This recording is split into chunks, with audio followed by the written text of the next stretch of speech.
Kevin, mungkin ada agenda apa melaporkan ke SPKP pada malam hari ini? Ya, selamat malam rekan-rekan media semua. Kita hari ini mengajukan laporan adanya dugaan pengaduan palsu yang dilakukan oleh seseorang berinisial SK. Laporan tersebut berawal dari adanya laporan Pak Kevin dilaporkan di Polsek Taman Sari, yang kemudian kita menerima adanya penghentian dari hasil penyelidikan tersebut. Itu kita sudah mengetahuinya itu sekitar tanggal 24 Oktober kemarin. Nah, akhirnya karena ada produk dari kepolisian yang menyatakan bahwa tidak ditemukan adanya tindak pidana. Karena hasil itulah makanya kita lari ke Polda Metro untuk memberikan bahwa adanya dugaan laporan pengaduan palsu tersebut. Itu aja sih. Buktinya apa aja, Bang? Kalau barang bukti yang pasti, kalau yang kemarin laporan palsu kemarin itu kan dari pihak pelapor menyerahkan ada invoice. Nah, invoice itu juga kita lampirkan. Lantas kemudian yang kedua juga kita melampirkan hasil print out dari SP2 tadi. Bang, laporan ini diterima dengan aduan pasal berapa, Bang? Pasalnya pasal 317 KUHP itu terkait dengan laporan palsu yang mengakibatkan sebuah adanya tuduhan fitnah yang mengakibatkan kehormatan dari beliau ini terganggu di situ. Ancaman pidananya sekitar 4 tahun maksimal. Oke, Kevin, gimana Kevin dengan adanya dugaan laporan palsu dari SK sendiri?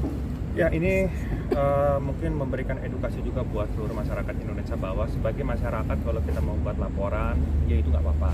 Tapi jangan pernah kita membuat laporan untuk menyerang kehormatan orang, laporan palsu, laporan prank yang lagi zaman sekarang, jangan pernah. Karena itu juga kan ada ancamannya juga. Gitu. Jadi saya sebagai warga negara, saya menggunakan hak saya untuk membuat laporan. Berarti merasa dirugikan ya, Mas Kevin ya? Kenapa? Merasa dirugikan dengan sangat. Karena memang tidak ada saya melakukan semua yang dia buat laporan tersebut, dia membuat laporan, pekerjaan saya juga hilang. Bang, kata pihak SK saja sebenarnya udah dicabut duluan, Bang, sebelum di SP3 kan, gimana Bang tanggapannya?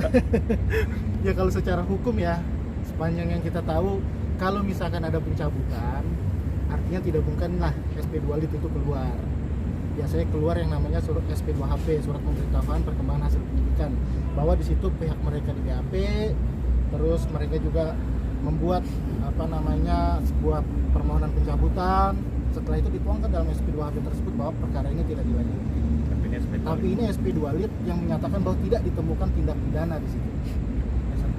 Ya, berdasarkan kalau dari dokumen yang kita terima itu hasilnya adalah berdasarkan gelar daripada penyidik dari Polsek Taman Sari. Kevin, sepertinya konflik dengan SK nggak kelar-kelar mungkin. Gimana, Kevin? Sebenarnya kan masalahnya simpel, cuma penganiayaan, tapi dia membuat laporan yang tidak ada dasar hukumnya, terus bisa terbit LP, bisa berjalan semua, bisa naik sidik, ya saya hadapi semuanya. Dan mudah-mudahan masalah itu cepat selesai. Nggak ada tujuan untuk SK nemuin untuk damai gitu? Dari awal dia tidak pernah, terutama lawyer dia, harusnya lawyer to lawyer, dia harus tahu tata caranya.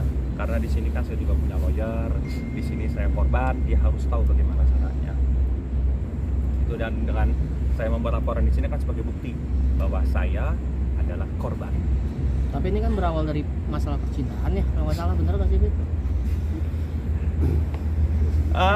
Sebenarnya konflik penganiayaan ini kan tidak ada hubungannya saya sebelumnya.